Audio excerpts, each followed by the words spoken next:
Selamat datang di Kerja di Sudah Malam. Kisah ini ingat sih. Pastikan kalian sudah subscribe dan merekam baju tadi. Chapter 1. Kamu pikir kamu bisa masuk ke dalam keluarga ini dengan mudah? Mimpi lebih baik, Ratih. Suara Bularas membuat udara di ruang tamu semakin tegang. Ratih, dengan tangan gemetar memegang cangkir kopi, mencoba menatap mata mertuanya yang penuh dengan kebencian. Segalanya dimulai dengan indah bagi Ratih. 5 tahun lalu, ketika Adi memperkenalkan Ratih pada keluarganya, hidupnya seolah memasuki babak baru yang menjanjikan. Sebagai anak tunggal dari pasangan yang cukup berpengaruh, Adi terlihat seperti pria ideal. Dengan pekerjaan mapannya di perusahaan teknologi ternama dan kepribadian yang hangat, banyak yang mengira pernikahan mereka adalah pasangan sempurna. Namun, di balik senyum semeringah di depan kamera pernikahan, Ratih kerap merasa sebuah awan gelap menyelimuti hubungannya dengan keluarga Adi, terutama hubungan dengan Bularas. Wanita pemilik restoran Padang Kondang itu memang terlihat ramah di depan orang banyak, tetapi Ratih tahu, di balik mata tajamnya tersembunyi sesuatu yang lain. Sebuah niat yang tidak pernah ia mengerti sepenuhnya. Di rumah mewah di kawasan Menteng, semua teratur sedemikian rupa. Meja makan lengkap dengan pernak-pernik yang menunjukkan status keluarga terpandang. Sementara Adi terkadang merasa terasing di tengah gemuruh kesibukan bisnis mereka. Entah bagaimana, Ratih juga semakin merasa terasing, terutama ketika ia mengetahui Adi terjebak dalam masalah keuangan di kantor. Sesuatu yang dengan cermat ia tutupi dari dirinya. Malam itu, Ratih kembali ke kenyataan ketika suara Bularas memecahkan lamunan. Jangan kira aku nggak tahu tentang bisnismu dengan mantan pacarmu itu. Ah, gadis sepertimu memang susah dipercaya. Ratih terenyak, rahasia tentang startup kecilnya Rasa Hati. Yang ia kembangkan dari hasil keringatnya sendiri telah sampai ke telinga Bularas. Namun, Ratih lebih terkejut ketika ia tahu Bularas tahu lebih dari yang ia kira. Dengan tangan dingin meremas ponselnya, ia membuka aplikasi WhatsApp dan menemukan pesan terakhir yang memperkuat rasa khawatirnya. Ayo bertemu. Ada sesuatu yang perlu dibicarakan. Bunyinya dari nomor yang ia ingat betul milik Adi. Ma, aku hanya ingin... Ratih mencoba menjelaskan tetapi suaranya tertelan oleh ketidakberdayaan. Kamu pikir kamu bisa mengambil Adi dariku? Lihatlah siapa yang dia pilih pada akhirnya. Malam itu perasaan bersalah dan curiga mulai menyerang pikiran Ratih. Adi, suaminya yang selalu berdiri di tengah antara cintanya kepada Ratih dan loyalitas kepada Bularas, rupanya juga dipermainkan dalam permainan besar ini. Tapi Ratih tahu ia tidak akan menyerah. Perjalanan baru akan dimulai. Bagaimanapun juga, ia harus siap menghadapi segala resiko demi kebenaran yang selama ini tersembunyi di bawah lapisan perseteruan keluarga ini. Chapter 2. The First Crack. Pagi itu, udara Jakarta terasa lebih dingin dari biasanya. Ratih duduk di meja makan menatap kosong ke arah taman kecil di belakang rumah. Matanya memburu detail yang tak biasa. Sekecil apapun itu, ia berharap menemukan alur yang dapat dipahami dari labirin perasaannya. Bularas baru saja pergi ke restorannya, meninggalkan aroma parfum khas yang selalu membuat Ratih ingin menghindar. Adi datang dari arah dapur, memegang secangkir kopi yang warnanya kontras dengan dinding putih dapur. Pagi, sayang, sapanya dengan nada lelah yang tak bisa ditepis. Ratih menganggukkan kepala, rasa nyaman yang biasanya ada entah sejak kapan hilang dari situ. Mas, kita harus bicara. Ratih akhirnya memecah kesunyian. Dia menatap Adi yang mulai gelisah. Tentang bisnis ini Rasa Hati jelasnya. Hati-hati memilih kata. Adi menarik napas panjang, kerutan di dahinya semakin dalam. Aku tahu Mama bisa. Keras kepala. Tapi ini bukan waktu yang tepat untuk membicarakan bisnis dengan masalah kantorku yang... Yang apa, Mas? Ratih memotong, entah kenapa hari ini ada keberanian baru yang muncul. Adi tidak segera menjawab, malah menatap keluar jendela seperti sedang memilih kata-kata. Masih belum bisa dijelaskan sekarang, akhirnya lirih suara itu keluar. Ratih mendesah. Perasaan seolah-olah mereka berdua adalah payon dalam permainan catur Bularas semakin kuat. Ia merasa sudah tahu lebih banyak dari yang seharusnya. Mengusap pelipis yang mulai berdenyut, ia memutuskan hal lain. Aku menemukan pesan di handphone kamu dari Bularas. Ada apa dengan rencana bisnis Adi dan Mama? Suara Ratih bergetar, namun kali ini bukan karena ketakutan, melainkan kemarahan terpendam. Ini bukan seperti yang kamu kira. Aku hanya ingin membantu Mama, jawab Adi terbata. Matanya mendadak terlihat bersalah. Gaslighting. Ratih tahu persis strategi ini. mengaburkan kenyataan dengan alasan-alasan yang tidak jelas hanya untuk mempertahankan stabilitasmu. Jadi kamu tahu tentang ini semua dari awal? Keheningan kembali menelan mereka berdua sampai sebuah notifikasi dari WhatsApp membuat Ratih tersadar. Pesan dari nomor tak dikenal, hati-hati Ratih, terkadang kebenaran lebih menyakitkan. Kamu dapat dari siapa? Tanya Adi bingung, berusaha mengintip layar ponsel Ratih. Namun, Ratih memutuskan untuk memasukkan ponselnya ke dalam sakunya. Ia tahu sesuatu lebih dari yang tampak. Suasana menjadi sangat berbeda setelah itu. Masing-masing sibuk dengan pikirannya sendiri. Ratih kembali menuju kamarnya, mengambil laptop dan menelusuri kembali semua yang telah terjadi di blog miliknya. Mulai menulis curahan hatinya, berharap menemukan celah pertama yang dapat memecahkan misteri ini. Jalani dulu bagaimanapun juga. Manusia memang penuh rahasia, tapi kadang kita yang harus menghadapi ketidakpastian itu, tulisnya sebagai pemungkas postingan terbarunya. Sejenak, ia merasa lega, seakan seluruh dunia tahu bahwa ia tidak cepat menyerah. Langkah kakinya terdengar di koridor lantai atas, menyisakan dekorasi rumah yang membisu sebagai saksi bisu dari prahara yang sedang dipersiapkan untuk meledak, ingin tahu kapan saatnya isi bubur panas ini meledak. Dan di balik semua itu, sebelah selimut catur kehidupan semakin panas membakar jiwanya. Chapter 3, Paranoid Suspicion. Ratih berbaring dengan gelisah di kamarnya. Setiap bunyi kecil dari luar kamar terasa mengganggu pikirannya yang sudah bising dengan kecurigaan. Kenapa semuanya terasa salah? Pikirnya sambil menatap langit-langit.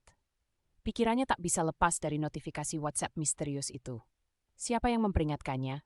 Dan lebih penting lagi, tentang apa? Merasa tidak tenang, ia bangkit dari tempat tidur, mengambil ponsel yang tadi ia sembunyikan di bawah bantal. Jari jemarinya bergerak cepat membuka chat-chat terakhirnya, berharap ada petunjuk yang terlewatkan. Siapa yang sanggup bermain sedemikian rupa? Ratih bergumam, jantungnya berdetakan kencang. Dalam mode detektif, Ratih membuka aplikasi chat, menelusuri percakapan dengan Adi, yang entah bagaimana terasa hampa akhir-akhir ini. Seandainya saja dia lebih terbuka, pikirnya, merasakan gelombang frustasi kembali menghantam. Ia teringat ungkapan lama, semut di seberang lautan kelihatan, gajah di pelupuk mata tak tampak. Begitu banyak tanda, tapi dia baru sekarang melihatnya. Ratih mengingat-ingat kembali setiap kali Adi pulang lebih lambat dari biasanya, setiap kali teleponnya berbunyi di tengah malam. Apakah semua itu ada hubungannya dengan Bularas? Ratih menelan ludah. Pikirannya melayang ke mertuanya yang teramat memikat, sekaligus menakutkan. Gua harus cari jawabannya. Ia memutuskan, suara dalam hatinya terdengar lebih mantap dari sebelumnya. Enggak, gua harus tahu, ulangnya dalam hati, meneguhkan tekadnya. Di dapur, Ratih melihat Bularas sedang menyiapkan masakan. Suara pisau mengenai talenan berulang kali, seirama dengan detak jantung yang berdetak keras di dadanya.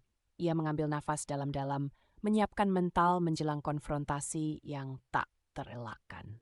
Ratih, sayang, kamu kenapa? Suara Bularas lembut memecah keheningan, seakan bisa merasakan gelombang emosi yang sedang menggelegak dalam diri menantunya. Oh, enggak kok, Bu. Cuma lagi banyak pikiran aja. Jawab Ratih setengah hati, sudut matanya memerhatikan gerak-gerik Bularas. Tanpa diduga, ponsel Ratih kembali bergetar. Satu pesan baru muncul. Jangan sampai Bularas tahu rencana optiknya. Pesan itu membuat Ratih membatu. Siapa sebenarnya yang mengirim ini dan kenapa tahu begitu banyak? Pikirannya berusaha mencocokkan informasi ini dengan kekacauan yang sedang terjadi di keluarganya. Ratih mundur pelan-pelan, keluar dari dapur dengan dadanya yang berdegup kencang. Pikirannya berkecamuk dengan rangkaian skenario yang tak bisa dia klarifikasi. Dalam upayanya untuk tetap tenang, Ratih kembali menyalakan laptop. Ia menulis di blognya lagi, meskipun kali ini hanya 2 kalimat. Apa yang sebenarnya harus kita percayai ketika yang kita yakini mulai meragukan kita? Haruskah kita simpan atau bagikan kepada dunia? Sementara itu, di sudut ruang, Bularas memandang dengan tatapan yang sulit diartikan. Ada sesuatu dalam senyumnya yang membuat Ratih merasa matahari di luar jendela jadi lebih dingin dari biasanya. The Investigation. Malam itu, saat semua orang sudah tertidur, Ratih tidak bisa memejamkan matanya. Pemikiran tentang setiap detail kecil dari pesan misterius itu terus mengganggunya.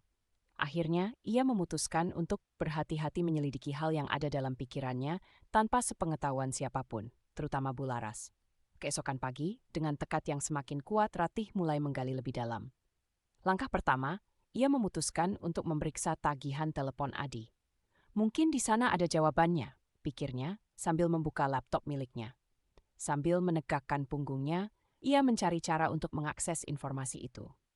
Detik demi detik menegangkan saat ia memotong setiap lapisan keamanan dengan hati-hati. Begitu rasa puas muncul karena berhasil, ia melihat daftar panggilan jamnya janggal, terutama nomor yang tampaknya berkaitan dengan urusan bisnis rahasia Adi yang selama ini dirahasiakan. Namun, satu nomor terus muncul berulang kali di malam hari, sebuah nomor yang tidak ia kenali. Gua harus tahu siapa ini, pikirnya sambil mencatat nomor tersebut.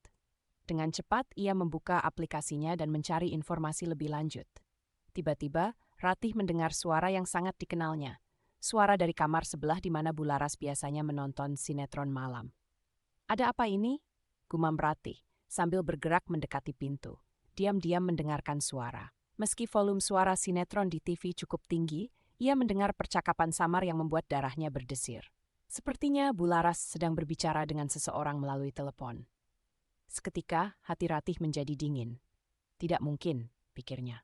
Pendirian Ratih semakin kokoh, tekad dalam hatinya semakin membara. Dia akan menyelesaikan semua ini, tidak akan membiarkan seseorang memanipulasinya sesuka hati. Hari berikutnya, seolah menganggapnya bagian dari rutinitas baru, Ratih mengikuti Bularas diam-diam sambil dia pergi ke restoran di Kelapa Gading. Di sanalah tempat semua cerita ini konon berawal. Dengan menggunakan mobil kecilnya, Ratih meninjaunya dari kejauhan, melihat kemana ibu mertuanya pergi, siapa yang ditemuinya. Disinilah Ratih menyaksikan sesuatu yang mengejutkan. Bularas bertemu dengan seseorang yang wajahnya terlalu dikenalnya. Salah satu partner bisnis Adi, berbincang akrab sambil menyerahkan amplop tebal yang mencurigakan. Ada sesuatu yang sangat salah di sini. Rasa gemetar bergemuruh dalam tubuhnya, tetapi juga mendorong Ratih mendekati kebenaran yang selama ini terhalang. Begitu sampai di rumah, Ratih segera menyusun informasi yang didapatkannya. Dia harus memastikannya terlebih dahulu sebelum menghadap Adi atau siapapun. Keteguhan hatinya hanya bisa disetarakan dengan kebulatan hatinya untuk melanjutkan perjuangan. Ketika Adi pulang malam itu, ia sudah berada di ruang keluarga menunggunya. Namun, pertanyaannya perlu disimpan sementara. Tidak satupun dari kata-kata yang akan ia ucapkan ke Adi disusun tanpa indikasi awal. Ratih memutuskan, dalam sepi ruang itu, bahwa ia akan memainkan kartunya lebih berhati-hati dari sebelumnya. Detik-detik perhitungannya berubah menjadi malam yang sunyi di rumah besar kawasan Menteng ini, seakan menggema bahwa ini baru sekedar awal dari skenario besar di dalam drama hidupnya. Disinilah Ratih berbisik pelan ke dirinya sendiri. Ini belum selesai. Ini baru permulaan. Chapter 5. False Relief. Ratih bangun pagi dengan rasa gelisah yang aneh, tapi ada rasa optimis yang tak terjelaskan. Mungkin ini hasil dari emosi yang terpendam sekian lama. Meski ada kepastian dalam data yang ia kumpulkan, mungkin saja ada sisi lain dari cerita yang belum ia pahami. Namun baginya, pagi ini adalah awal dari momen kesejukan yang langka. Setelah mengantarkan Adi pergi bekerja, Ratih memutuskan untuk menenangkan diri di dapur. Ditemani secangkir teh favoritnya, ia mulai menulis di blog sambil mengabaikan detik-detik yang berlalu. Rasanya menulis adalah satu-satunya momen di mana ia bisa jujur dengan perasaannya. Bersamaan dengan itu, tiba-tiba ada pesan masuk di ponselnya. WhatsApp berbunyi. "Dari Adi, jangan terlalu khawatir, Ma. Saya mencintaimu." Pesan sederhana itu membuat hati Ratih seakan diliputi rasa tenang. Sejenak ia lupa akan semua intrik yang mengelilingi hidupnya. Mungkin ini hanya overthinking saja. Mungkin Bularas tidak seburuk yang ia pikirkan. Namun, pikiran tersebut segera buyar saat ponsel kembali berdering. Kali ini pesan dari Bularas memberikan selamat pagi disertai foto sinetron di TV yang sedang ia tonton. Aneh, biasanya sang ibu mertua tidak pernah sehangat ini. Ada sesuatu yang tak beres dalam suasana ini, tetapi Ratih tidak ingin mendalaminya terlalu cepat. Mungkin kali ini segalanya memang seperti yang tampak, damai. Di siang hari, Ratih memutuskan untuk pergi ke mall di Kelapa Gading untuk berbelanja kebutuhan rumah. Sepertinya hari ini lebih tenang daripada biasanya. Jalanan tidak terlalu macet dan udara terasa agak lebih segar. Sambil berjalan di antara deretan butik, dia sesekali teringat obrolan penuh keraguan dengan Adi semalam. Setibanya di rumah, Ratih disambut dengan pemandangan yang mengejutkan. Bularas duduk di ruang tamu bersama Pak Prabowo dengan tawa yang menggema. "Ratih, ayo sini sebentar," panggil Bularas dengan ceria. Ratih ragu, namun perlahan melangkah. Dalam hitungan menit, ia sudah tenggelam dalam obrolan hangat bersama mertua yang penuh cerita nostalgia. Ketika senja tiba, Ratih duduk di balkon, menatap langit Jakarta yang mulai menggelap. Mungkin aku memang salah selama ini, pikirnya. Mungkin ratapan hatinya cuma ilusi yang tanpa sengaja diciptakan oleh pemikiran negatifnya sendiri. Bagaimana jika sebenarnya keluarga ini bukanlah sebuah jebakan, melainkan perlindungan terbesar yang selama ini ia abaikan? Bersamaan dengan itu, Adi pulang kerja membawa sebuket bunga mawar merah. "Untukmu, sayang," ucap Adi seraya memberikan bunga tersebut. Ratih tersenyum, menerima bunga tersebut dengan segenap hati. Ada rasa cinta yang kembali mengisi celah kosong di hatinya. Begitu hangat hingga Ratih berpikir mungkin ia tak perlu lagi meragukan apapun. Namun di sudut pikirannya, bersemayam pertanyaan yang semakin samar seiring waktu. Mungkin benar semua bukan tipu muslihat. Mungkin ia membisik dalam hati, merajut kembali harapan yang pernah hilang. Chapter 6, The Smoking Gun. Ratih tak bisa tidur. Ada perasaan aneh yang bergemuruh di dadanya seperti badai yang sedang mengumpulkan kekuatan. Suara tik-tak jam berdetak membuat segalanya bertambah sunyi. Meski pikirannya berusaha meyakinkan dirinya bahwa semuanya sudah baik-baik saja, tetap ada sesuatu yang mengganjal di hatinya. Dia beranjak dari tempat tidur, langkah kakinya menuju ke sudut ruangan tempat dokumen-dokumen disimpan. Dengan hati-hati, ia mengekstrak sebuah amplop tanpa nama dari laci tersebut. Perlahan-lahan, ia membukanya dan melihat beberapa dokumen yang tampak mencurigakan. Matanya segera terbuka lebar membaca isi dari kertas-kertas berikutnya. Jantungnya hampir berhenti berdetak saat ia menemukan surat perjanjian dan bukti transfer atas nama pria yang sangat ia kenal.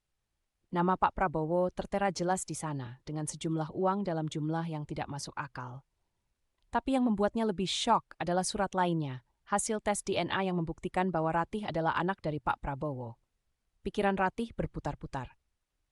Apakah ini semua hanya mimpi yang absurd atau kenyataan yang kejam? Batinnya berteriak keras, tetapi tidak ada suara yang keluar. Dieksekusi oleh pengkhianatan yang tidak pernah ia bayangkan. Bagaimana mungkin? Ia merasa dunianya runtuh. Ratih merasakan dingin yang menyusup ke tulang sumsum. Tangannya bergetar ketika ingin merobek surat-surat itu. Ia tahu harus mengumpulkan bukti lain sebelum bertindak. Kebingungannya memuncak. Tak ada tempat untuk bersandar. Tak ada yang bisa dipercayai. Pagi harinya, Ratih menatap rupa Adi yang tertidur. Apakah dia tahu semua ini? Pertanyaan itu menghantuinya, merobek inti dari hubungan mereka. Saat ia menyiapkan sarapan, teleponnya berbunyi, pesan dari grup WhatsApp keluarga. Dinner bersama di restoran, malam ini jam 7, pesan dari Adi. Namun, ikon dari Bularas yang segera membalas dengan emoji hati membuat Ratih semakin curiga. Bahkan di antara kepalsuan emoji, Ratih tahu ketulusan tidak ada. Masih dalam kebingungan, Ratih memutuskan untuk menghadiri acara makan malam dengan niat menemui mantan pacar yang juga memiliki sejarah dengan restoran buatan Bularas. Sebelum berangkat, mata Ratih terus-terusan melirik amplop misteri yang kini terselip aman dalam tasnya. Ia tahu apapun yang akan terjadi malam itu adalah titik balik. Restoran penuh keramaian namun sepi di hatinya. Saat hidangan disajikan dengan tangan gemetar, Bularas menyapanya dengan tatapan yang sulit diartikan. Kebahagiaan palsu memancar, tapi Ratih tahu apa yang tersembunyi di balik segalanya. Kebenaran tiba-tiba menghantam tanpa ampun saat percakapan panas terjadi di meja makan. Ratih yang tak tahan dengan kepalsuan membuka surat DNA depan semua orang. Nafas tertahan sebelum akhirnya meledakkan suara tangisan dan amarah yang lama terpendam. Kebenaran yang berujung pilu tetapi tak terbantahkan. Kenyataan yang menyayat tanpa penawar. Dengan suara pecah, Adi berusaha menjelaskan. Tetapi Ratih sudah hanyut dalam samudera kecewa yang dalam.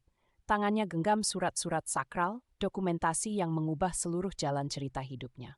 Bularas yang semula hanya menghela napas, kini jatuh dalam pelukan pahit kenyataan. Rencana balas dendamnya terungkap. Makan malam itu berakhir dengan kenangan buruk tanpa celah untuk memperbaiki, dan mungkin tak akan pernah ada. Cinta yang luluh lantak membongkar kebenaran, dan tinggallah Ratih mudik pergi, memeluk gulanya sendiri di tengah semua yang menjadi abu. Chapter 2. The Twisted Reality. Setelah malam yang menghancurkan itu, Ratih duduk di tepi tempat tidur di hotel kecil pinggiran Jakarta yang memberinya sedikit rasa damai. Mendung menutupi langit pagi, seolah memberikan refleksi pada perasaannya yang kusut. Air mata sudah mengering, tetapi hatinya masih terasa berat dengan serpihan kebenaran malam itu. Semuanya terasa tidak nyata. Ratih merapal dalam hati. Matanya menyorot layar ponsel yang menunjukkan pesan-pesan tak terbaca dari Adi. Dia ingin menjauh, memberi ruang untuk berpikir jernih. Pesan-pesan Adi di WhatsApp semakin banyak tapi dibiarkan tanpa balasan. Ratih akhirnya memutuskan untuk mencari jawaban atas teka-teki yang masih membebani pikirannya. Dia menghubungi seseorang yang pernah menjadi bagian dari hidupnya. Seseorang yang mungkin mengetahui lebih banyak tentang cerita-cerita yang jarang dibicarakan. Bertempat di sebuah kafe di pinggir kota, ia bertemu Yandi, mantan pacarnya dan kini partner bisnis di startup Rasa Hati. "Hai Ratih, aku langsung terbang ketika dapat pesanmu tadi pagi," ucap Yandi dengan senyum yang mencoba menenangkan suasana. "Aku tahu ini bukan waktu yang tepat untuk curhat, tapi kita harus bicara," jawab Ratih dengan suara bergetar. Memulai pembicaraan dengan seseorang dari masa lalu membawanya jauh ke dalam memori yang dia pikir sudah lama terkubur. Tentang Bularas. "Apa kau tahu sesuatu yang belum aku tahu?" tanyanya mempersingkat pembicaraan. Yandi terdiam sesaat memandang Ratih dalam-dalam. "Ini bukan hal yang mudah untuk diceritakan. Tapi aku pernah dengar dari ayahku yang dulu sering satu sanggar dengan Bularas bahwa ada rahasia besar yang disimpan keluarga kalian," ungkap Yandi. Suasana kafe yang semula tenang mendadak berubah menjadi arena konflik batin bagi Ratih. Apa mungkin semua yang terjadi ada hubungannya dengan masa lalu Bularas? Pikir Ratih, melangkah lebih dalam memori-memori sekedarnya yang mulai terbuka. Di antara secangkir kopi yang kini mendingin, Yandi akhirnya membuka suara. "Ayahku pernah bilang, hubungan Bularas dan ayah kandungmu penuh rahasia. Ayahmu lah sebenarnya cinta pertama Bularas, tetapi menikah dengan ibumu karena paksaan keluarga. Bularas merasa terkhianati dan merencanakan sesuatu yang lebih besar daripada sekadar menguasai keluargamu. Dia mengontrol sejak lama." Penjelasan Yandi itu seperti hantaman keras di kepala Ratih. Semua mulai masuk akal. Mengapa Bularas memberikan Amara, ayah Ratih, posisi tinggi di restorannya? Mengapa dia selalu menekan hidup Ratih dan Adi? Sebuah dendam lama yang dijaga rapi akhirnya terungkap di balik masakan Padang yang selalu digembar-gemborkan. "Jadi ini lebih dari sekedar luka cinta lama?" tanya Ratih dengan suara lirih yang hampir tak terdengar. Yandi hanya mengangguk, merasa bingung sekaligus lega bisa membagikan beban ini kepada Ratih. Kenyataan baru ini menguak lapisan baru dari keluarga yang ternyata memang dibangun di atas fondasi kebohongan dan niatan buruk dari masa lalu. Ratih dihadapkan pada keputusan sulit antara menyimpan rahasia ini atau mengambil tindakan untuk menyelamatkan sisa-sisa keluarganya yang telah hancur. Dalam hatinya ada konflik yang harus dituntaskan, dan langkah selanjutnya adalah miliknya. Dia sadar, ini lebih dari sekadar masalah hubungan rumah tangga, ini adalah pertempuran untuk menemukan makna sebenarnya dari kejujuran dan keberanian. Setelah semua yang terkuak, Ratih tahu dia bukan lagi Ratih yang kemarin. Pilihan ada di tangannya untuk membongkar segalanya atau membiarkannya melawan waktu. Namun satu hal yang pasti, dia tidak akan kembali menjadi diri yang sama. Chapter 4, The Silent Fury. Ratih duduk dengan tenang di ruang tamu rumah besar di Menteng, memandangi pemandangan luar yang tiba-tiba terasa asing baginya. Di dalam hatinya, api kecil kemarahan mulai membesar, namun wajahnya tetap tenang. Bularas harus sadar, aku bukan orang bodoh, pikirnya. Dia menenangkan dirinya, mencoba mencari cara untuk menghadapi wanita yang telah menyimpan rahasia menghancurkan ini. Malam itu, Bularas mengundang keluarganya untuk makan malam di restoran Padang. "Aku ingin kita semua berada di sana, ada yang perlu kita bicarakan," ucapnya dengan nada yang sulit ditebak.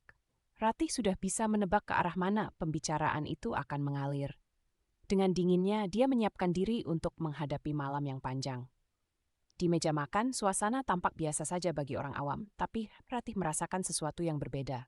Firman ayahnya memainkan garpunya seperti selalu saat sedang berpikir, sedangkan Adi tampak gelisah, menyadari sesuatu yang besar sedang terjadi.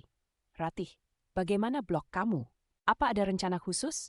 tanya Bularas sambil menyajikan rendang dalam piring. Ratih menjaga ekspresi mukanya tetap datar. "Oh, biasa saja, Bu. Aku sedang mencari inspirasi baru," jawabnya dengan nada singkat. "Inspirasi? Mungkin kamu mau mencoba menulis tentang restoran kita? Siapa tahu banyak yang tertarik," lanjutnya menekan.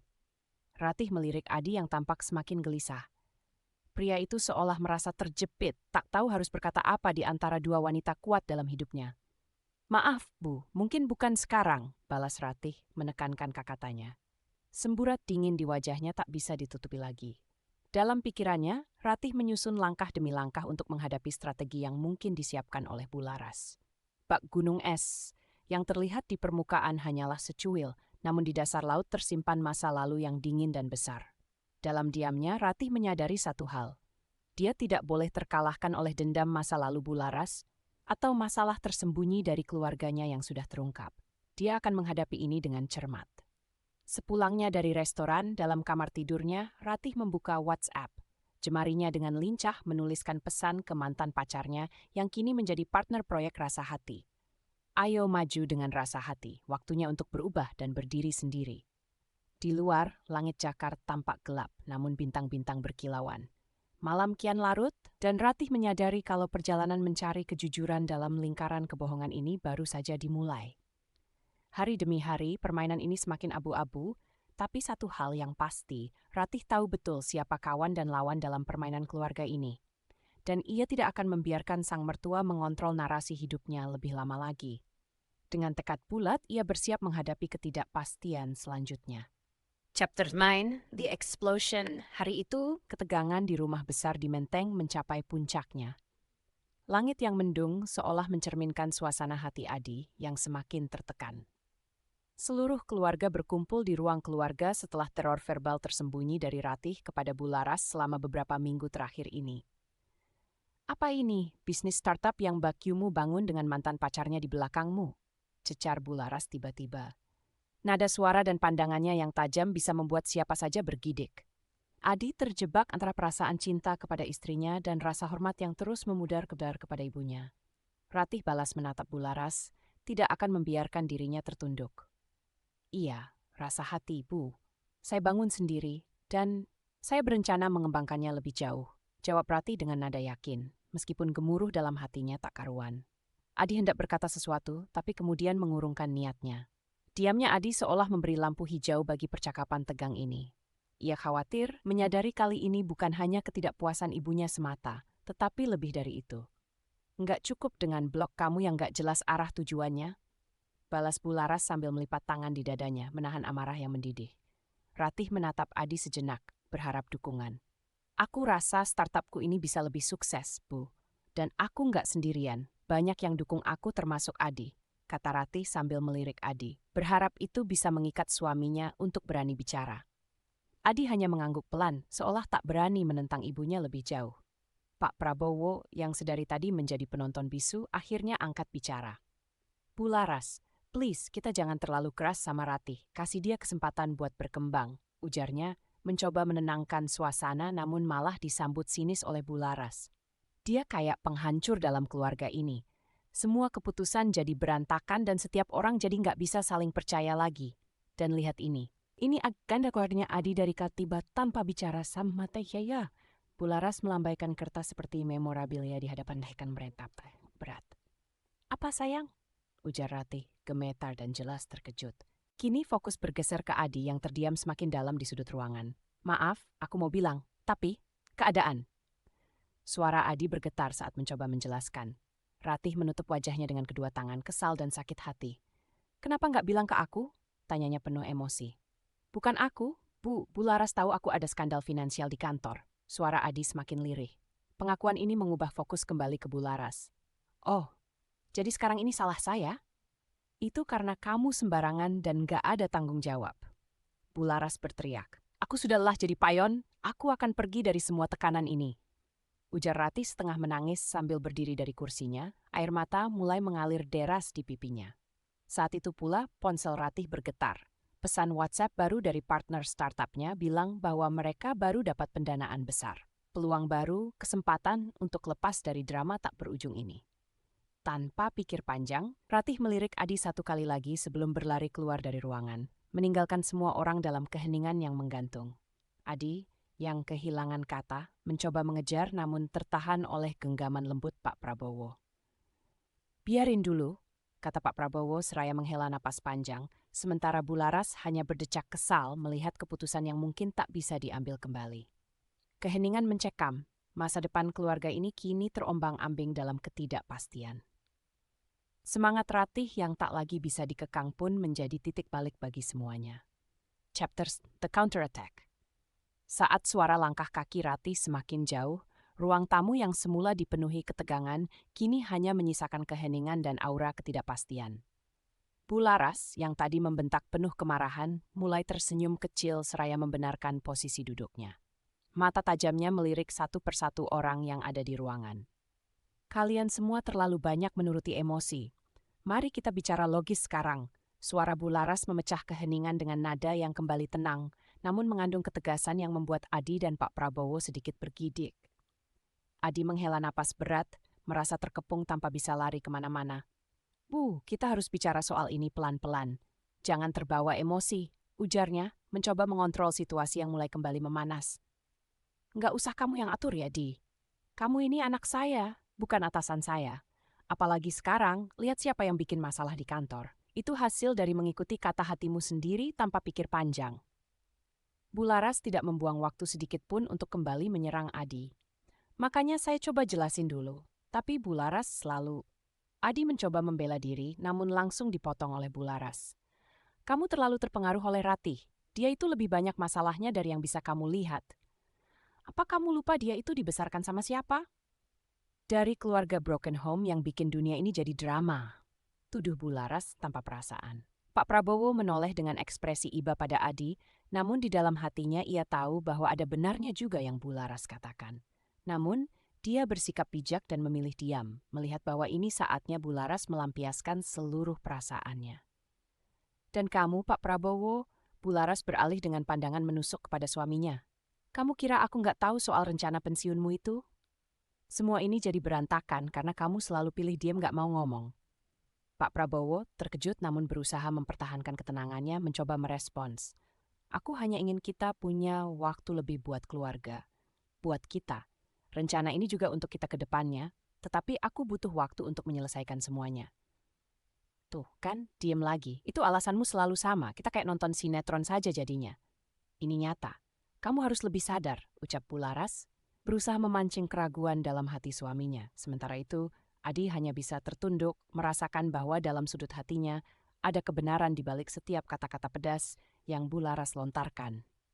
Dia duduk lagi, merasa makin terpuruk sementara bayang-bayang kebenaran yang harus dia hadapi semakin nyata. Aku nggak bisa terus begini, aku cuma pengen kalian semua ngerti, tapi malah jadi kayak terdakwa di rumah sendiri. Ujar Adi dengan suara lemah, menyadari bahwa apapun yang dikatakan takkan merubah keadaan. Terkadang untuk membangun kembali, kita harus hancur dulu. Bu Laras melanjutkan, nada suaranya kali ini lebih lembut, namun tetap tak kalah menohok, tanpa menunggu respons dari Adi yang duduk dengan pandangan kosong. Bu Laras tersenyum, puas melihat semua orang di sekelilingnya masuk dalam perangkap emosional yang terencana dengan baik. Kini semua ada di tempatnya, menurut caranya. Tapi jangan khawatir, saya akan selalu ada, menjaga semuanya tetap di jalan yang benar, meski kalian harus melalui ini semua. Toh, pada akhirnya, semua orang pasti menyadari siapa yang benar-benar ada untuk mereka.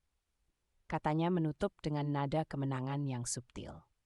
Adi memandang ayahnya dan Bu Laras, mulai menyadari bahwa tantangan terberat ini mungkin adalah sebuah awal bagi dirinya untuk menemukan siapa dirinya sebenarnya, di tengah goncangan tak berujung.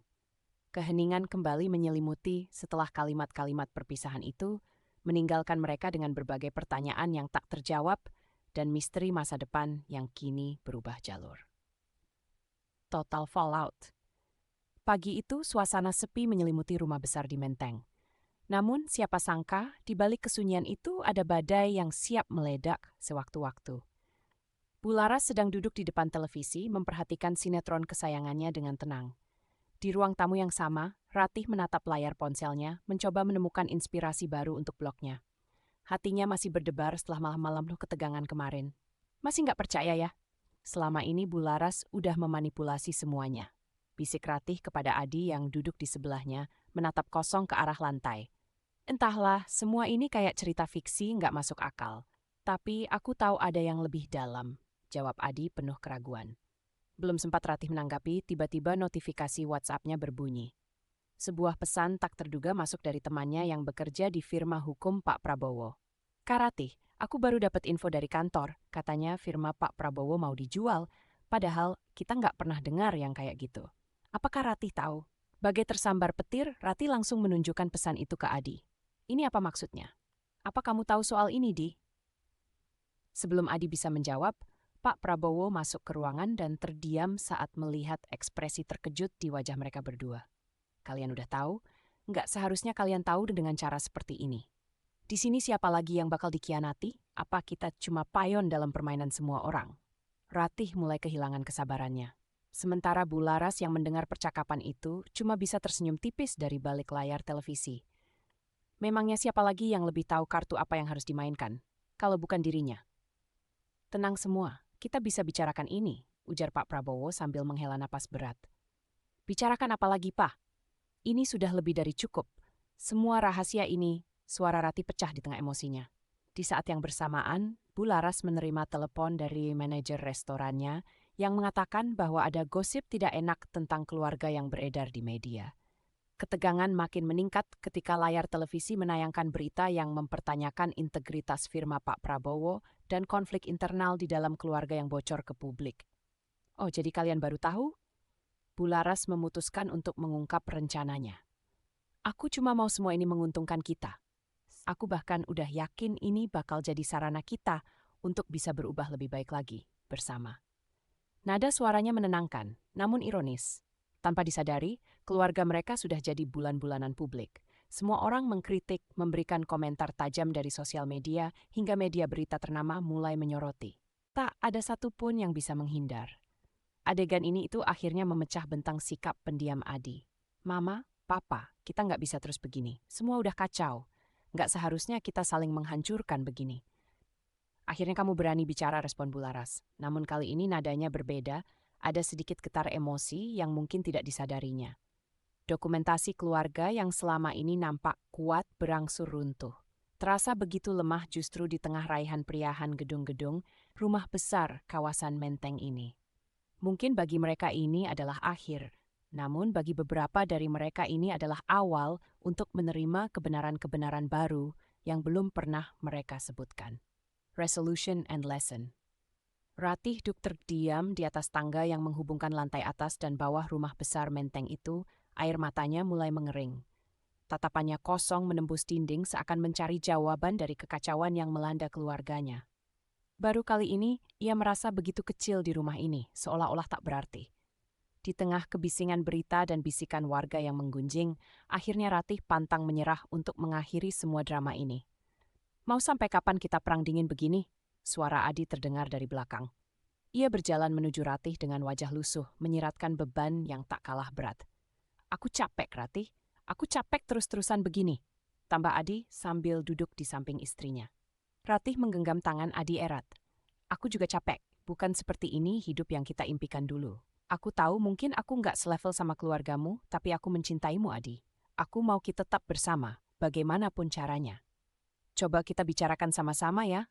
"Dengan Mama dan Papa," jawab Adi. Di ruang tengah, Pak Prabowo kini berdiri di depan jendela besar, menatap keluar. Namun pikirannya tidak benar-benar di sana. Di sebelahnya, Bularas masih sibuk dengan teleponnya. Bisikan rumor makin tajam dan menyakitkan dari hari ke hari. Beban itu mulai terasa berat di pundak keluarga besar Harsono. "Mapa, kita harus bersatu, sayangilah kami," ungkap Adi dengan suara yang hampir pecah. Bularas menurunkan ponselnya, matanya perlahan berkaca-kaca. "Ini semua karena masa lalu yang kubawa, yang seharusnya nggak perlu kamu semua tanggung. Maafkan aku." Keheningan menyelimuti. Hanya terdengar suara gemerisik dari daun pintu yang berderit oleh angin sore. Pak Prabowo akhirnya ikut bicara. Suaranya lebih halus dari biasanya. "Kita bisa memulai dari awal. Mungkin ini waktu yang tepat untuk melupakan semua yang sudah berlalu." Ratih menatap ibu mertuanya. Kali ini dengan belas kasih. "Bu, mungkin kita bisa merintis sesuatu yang baru dari semua ini. Kalau kita bisa saling memaafkan, mungkin kita bisa menciptakan keluarga Harsono yang lebih baik. Aku punya startup, Bu. Namanya Rasa Hati.